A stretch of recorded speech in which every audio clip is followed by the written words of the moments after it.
Flight boss, bitch.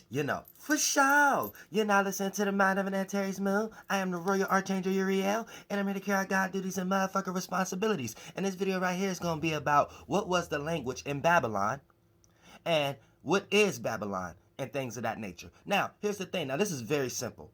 Now, shame on all you theologians who utilize apologetics and still try to use this as a history book without understanding virtues and principles. So, for the most part, let's break this down. Now, what is Babylon? Babylon was a tower, or a location of an area where the city was built in some way, shape, or form. And this city was supposedly built by Nimrod. Now, when I told y'all, when you're looking in, which is what, an offspring of Cush, supposedly, which could be backed and supported by a whole bunch of other myth stories. So when we start to talk about mystery, this is my story, aka your story, our story of how we correlate our virtues and principles in some way, shape, or form. And these are just allegories on understanding things we may jump into as far as lights, and lights is information, and it makes us react and respond to that information, which play out like a characteristic. And once you play out certain characteristics throughout the time, we have examples of where these characteristics could lead to, whether catastrophic moments or positive moments within your life.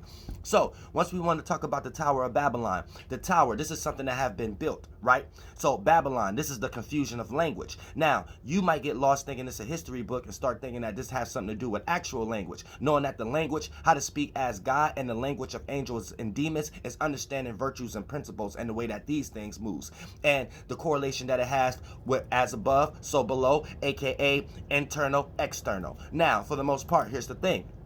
Once we start to talk about Nimrod, right, this was supposed to be the individual that built Babylon. So before we even get into the concept of the language, let's understand the virtue and the principle that's trying to be conveyed based upon anthropomorphizing a light or a characteristic in some way, shape, or form. So what is the allegory of Nimrod? Now let's break down the word. Now when we talk about a rod in the Bible is correlated to a snake, a staff, a stick, and anytime it's in the water, anytime it becomes to start moving and things of that nature, this is a thought that start to move, or this is a thought that could be stuck in a rut, or this is a thought that could be stuck in emotions. Anytime you see a stick or a snake relative to a circumstance or a situation within the Bible, this is what it's actually pertaining to. It's pointing to the left brain logical attributes of humanity, or the spirit that's utilizing the masculine side instead of the feminine side at the time, and it's helping you understand that the masculine come from the feminine. So to understand true spirituality, you have to understand receiving energy, and receiving energy in totality is feminine in nature,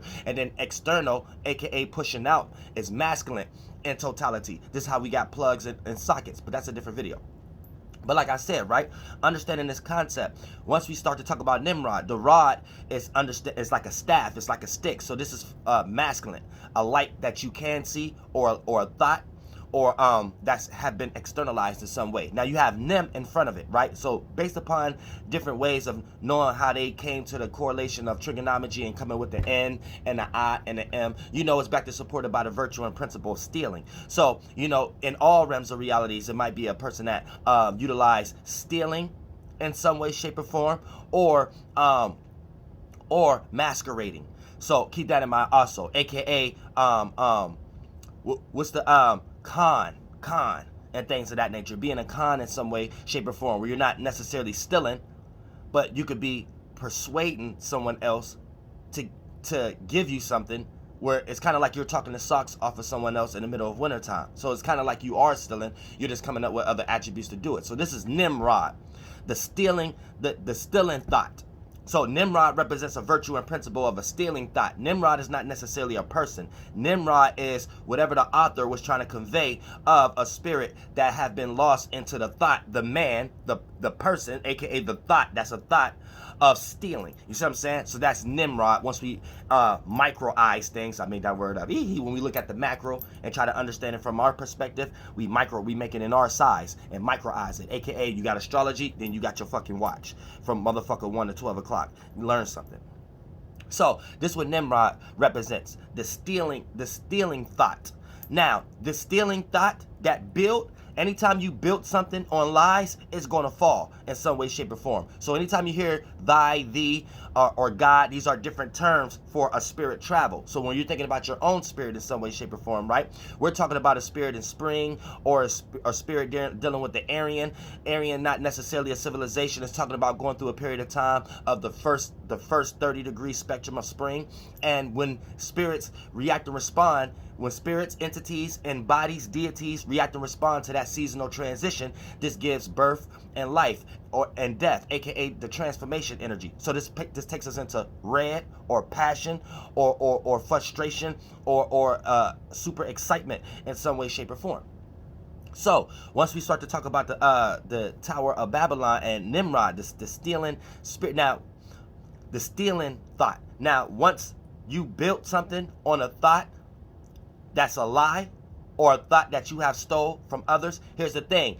When we start to talk about the language that God came down, now the spirit came down and didn't understand the language of the emotion, aka how the virtues and principles, how things is moving. So when it say that God came down and switched up the language and no one could understand each other, it's basically breaking down that everyone had different emotions and feelings about a circumstance or situation. And when everyone has a different emotion and we're not on the same emotional page about whatever that we're going to build, that tower is going to fall. You see what I'm saying? In some way, shape, or form. And there's going to be a lot of war. There's going to be a lot of aggression. There's going to be a lot of fighting in some way, shape, or form, where we're fighting with God, aka you're fighting with your spirit because you're unholy, because you're lost into a desire. And this desire, in this aspect, is talking about the desire of Nimrod. And that desire, Nimrod, is a representation of the stealing thought. So when you get lost into the desire of stealing thoughts, and then you're trying to build something off that,